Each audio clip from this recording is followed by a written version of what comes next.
Cryptocurrency. Yeah. So cryptocurrency, what I'm going to try to do in what do I have here, 15 minutes, is what is cryptocurrency in Bitcoin, what is blockchain, that's the technology underneath it, and how do you get and spend Bitcoin. First, why should you care? Or why you should care. And this guy, his name is Peter Diamandis, and he's just a hero of mine. He is my favorite technology optimist. Several years ago, we read a book by him called Abundance, that the world is better than, the future is better than you think. And it just gave me such hope. And the latest book that we've read is The Future is Faster Than You Think, and he addresses all sorts of technologies, 3D printing being one, but cryptocurrency. So what is it? Bitcoin is a smart currency that will change the way we think of money, much the same way that email changed the way we thought of mail. Can you even remember life before email? You know, I do believe that money will be digital. No clue as to how long that will take, but I think it's time to learn about it now. One Bitcoin is currently worth $40,000. This time last year it was worth $10,000. You can buy, sell, and spend Bitcoin now. It's time to learn. So cryptocurrency and Bitcoin is the future of money. It is global. No country controls it. It is virtual. It is just online. It's zeros and ones. It's programming. Today's internet is communication plus data. Tomorrow's internet will be communication plus data plus money and other assets. Now, why don't we have that now? It's because of the double spend problem. So if I send you an email, I've actually just sent you a copy, you know, and when it comes to information, that's fine. You can copy emails, you can copy photos, you can copy, but if I want to send you $100, it's important that I am not sending you a copy. So if it was, I could send that same $100 to somebody else. It is the blockchain that has solved the double spend problem. So what is blockchain? Is the technology. It's the database technology. So I just want you to imagine that if you have a bill and you hand it to somebody else, that's a transaction. What if, just imagine that bill had a ledger that started with when the bill was first printed, and every single transaction, everything that has ever happened to that bill is a transaction in a database. Each transaction was encrypted and referenced the prior transaction. So if that was true, and we all depend on the internet and this ledger of transactions, I wouldn't even need to give you the bill if I know how, if I can make a new transaction in this chain of transactions, it's done. You don't even need the bill. Now that's, I'm strictly talking theoretical here. Blockchain has nothing to do with bills. So that's just to try to give you the idea. And now just a little bit of language. This bill is referred to as fiat currency, meaning it's printed and backed by a government with no other backing. I mean, a government prints it and says, you can use this to make transactions with. It is, no country has maintained the gold backing standard. So that's fiat currency. Fiat currency is dollars. What I'm holding in my hand here is from Fiji. So it's the government of Fiji that defines that. And there's euros, and there's French francs, etc. Every one of those is a fiat currency. Digital currency is just virtual, like what you saw in the beginning of this show. We just used an app to transfer Bitcoin. Now, you're already used to transferring money digitally, right? I mean, who has actually used dollar bills anymore? You just tap your phone to a terminal and it, using Google Pay or Apple Pay, it transfers. But how many steps back does it have to go to get money from your bank, etc., etc.? Digital currency is just one step. Digital currency here to digital currency there. Whew. I've bit off a lot here to explain, and I'm just learning. So, please take everything I say with a grain of salt. Yes, I've been studying it for a couple months, but we just bought our first Bitcoin a week ago. So, yeah. Blockchain. So the blockchain is a database. For you database nerds out there, a flat file database would be 2-dimensional. A relational database makes it 3-dimensional. This is just as I say for you database nerds. I am one. Blockchain makes it 4-dimensional. It has time in there, and it's decentralized. So centralized is a bank. They have a database that collects data from all over, but there's still one central database manager. And if that database manager goes rogue, they have complete power to change the data and to be suspect of taking bribes, etc. That can be hacked. A decentralized means every transaction is duplicated many times, and it self-validates against all the others. Therefore, no one entity can make changes. It is immutable. It is the most secure. So, and it's not just money. Blockchain, the technology, can be used for all sorts of things. And I've made an analogy to Carfax. Most people know what Carfax is. It is a company that creates a centralized database, and they gather data from reports from service stations, maintenance records, police reports, all about a car's VIN number. And you pay Carfax for that report. What if a car's VIN number is just the beginning of a blockchain that automatically collects all this data on its own? Every time the car is in for service, they record the VIN number. That goes into its blockchain.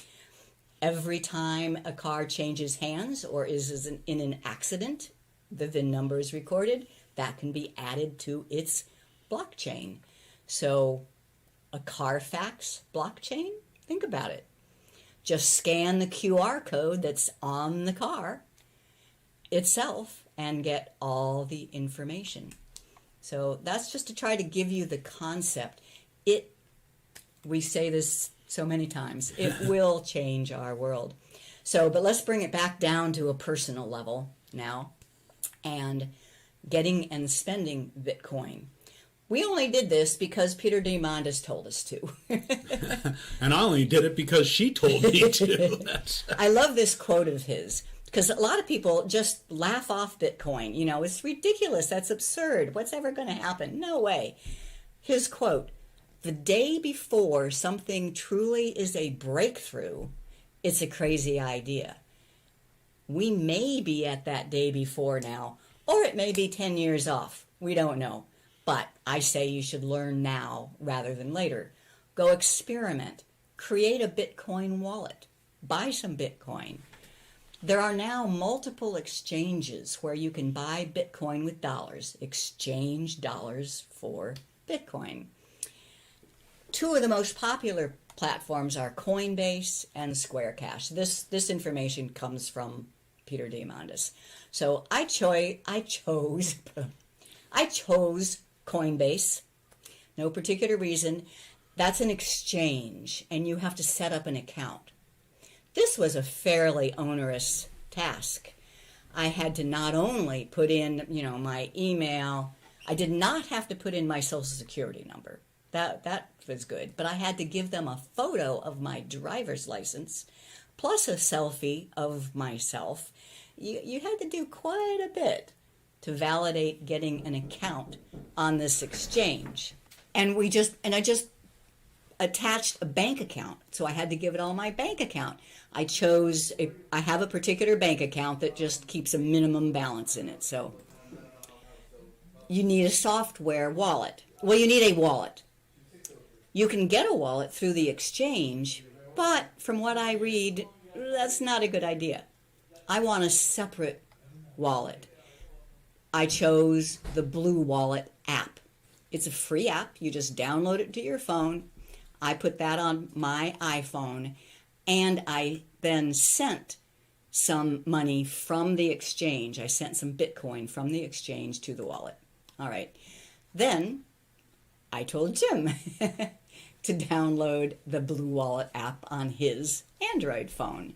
And I sent some Bitcoin from my phone to his. And then earlier in the show today, you saw where he sent some from his phone to mine. And so joining an exchange versus installing a wallet. An exchange is a financial institution. And kind of the goal of Bitcoin is to get rid of the financial institutions. So once you have your Bitcoin and you have it in a wallet, you do not need any financial institution anymore. Because this is really quick. I want to show you how you install a wallet and get a key. What is this thing called a key? So this is... Oh, it's an Apple. Another iPhone. And I tap the App Store. And I look for Blue Wallet. And there's a lot of them. Do some studying to decide which one seems good for you. But, and I did already install it, so I can just open it. And it just pops up and says, add a wallet. No identification necessary. Nowhere in here do I put my name, my address, my email, nothing.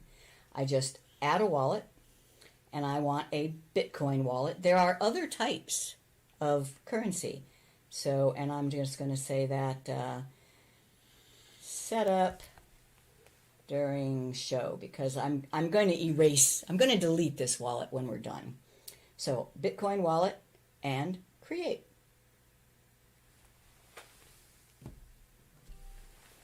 That's it. You install the wallet app, you say, make me a wallet, and it's done. This is your key, these 12 words. That's called a key. And if I should ever lose this phone and get a new phone, if I want this wallet back, I better know those 12 words in the right order. So you write those down. That is called the key. And like I say, I'm going to delete this wallet. So I'm going to say, okay, I wrote this down. Now I am able to send or receive. Of course, I can't send any Bitcoin yet because this wallet is empty. But I could receive some. That is how quick and easy it is to set up a Bitcoin wallet. So if you have a wallet, if you've done what we've done and you have some Bitcoin in a wallet, how do you spend it? Well, send it to us. We did set up a page if anybody really wants to play. geeksontour.com/Bitcoin. And we put in the public address for, and you want to show them this? A hardware wallet. And this is the most secure. So this is actually a hardware wallet with 24 words as its key. Okay. So this thing is holds money basically and it connects using a USB cable to your computer. And the way it authenticates you is rather unique. When you plug it in and you go to the website, it asks you to authenticate using the device, and it gives you a PIN, and it changes every time you go in there. So you have to poke the right numbers in the right order in order to get into it. You don't have to remember all 24 key numbers. This is just to get you into the wallet, and then you can carry this around with you. It'll create a QR code, or it'll show a QR code that somebody can send to, and you can just say, here, send me some money or give me some money. That'd be great. So yeah, so that is our Geeks On Tour Bitcoin wallet, and it has a public address. And that's what we've put on geeksontour.com/Bitcoin. Think of it like a tip jar if you want to send us a few bucks. But there's more. You can also spend at local businesses. There is a website called coinmap.org, which will show you all the businesses in your local area that accept Bitcoin. And then this 99bitcoins.com is a place to research all sorts of places. According to them, AT&T accepts Bitcoin. So you could pay your phone bill using Bitcoin. Yeah. Okay. Yeah. Judy wants to know if the value of a Bitcoin changes, what happens to your personal wallet value? Well, it changes too. It fluctuates up and down. So if you had $10 in there, you might see $10.12 one day, or $9.57 or something like that another day, and you think you have $10. Or if you had $100 a year ago and you haven't touched it, you have $400 now. Pretty amazing. And Bitcoins are sold in fractions, in tiny little fractions. All right. To learn more, Blockchain Revolution is a great book. I got really psyched on this stuff by watching the TED Talk by the author. So if you like TED Talks, just go to TED.com and search for Bitcoin or blockchain. You'll find lots of them. Pay attention to the dates, though. You want a more recent one. Yeah, you want something that's really current. But please, please, please, don't go spending thousands of dollars on Bitcoin saying that the Geeks On Tour told you to. No. We never told you anything. We are in the stage that I call the Wild Wild West, and there are lots of scams around. So it's time to learn, but risk small amounts, okay?